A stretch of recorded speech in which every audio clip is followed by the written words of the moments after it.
but people are useless. You can't make it through school. And then this girl is demoralized, not even take part in education.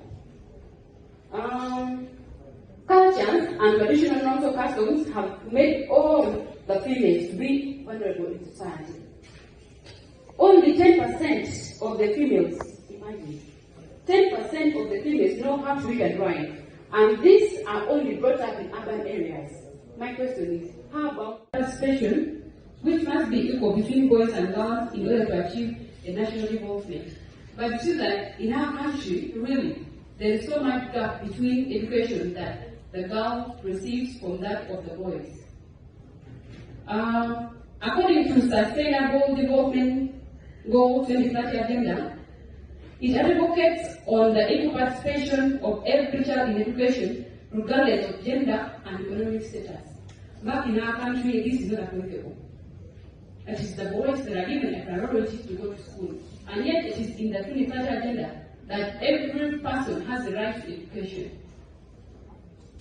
Participation of females in education in South Sudan is very low compared to the males, yet females are the majority.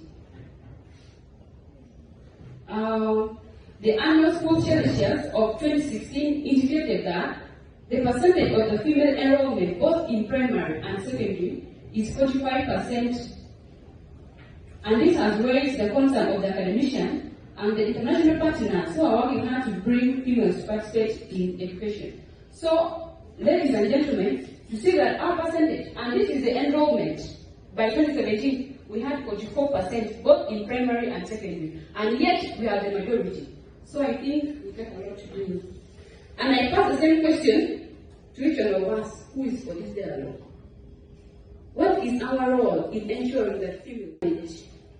It is not only in South Sudan, but it is universal, mostly in the Middle East and South Asia.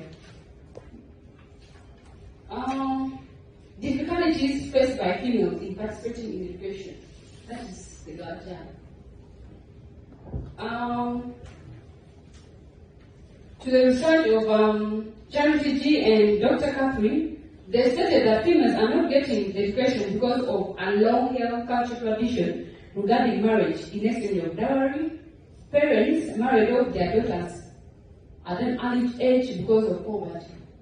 Members, you will agree with me that when most of our parents, when they are poor, they think that the only solution for them to probably offset from poverty is them marrying off a girl child. They don't care what age you are, but they will marry you off at an early stage under the guise they are poor. But I think this fight will stop. Though primary education is free and compulsory, that is in our state, it is not compulsory in other states. You know, sometimes there are some government initiatives that government puts forward just in other states, but then some states don't even know that there is free and compulsory primary education. Pursuing a diploma in public health at Clark International University. And it's a great pleasure, I'm so privileged to be here today to take part in this dialogue, and I'm going to be talking about sexual harassment. Before I go further, allow me to bring a little insight on what it means by sexual harassment. Sexual harassment is a form of discrimination that violates Title VII. If you look at the Civil Act of 1964, what does it say? It talks about it's against discrimination that depends on culture, gender, age, or anything to do with that. So, since we are looking at sexual harassment, most of us think sexual harassment is only when you're caught and dragged into sex against your will, but we are having different types of sexual harassment. And in most cases, I will be talking at the side of ladies, because our voices need to be heard. We have gender harassment. In most cases,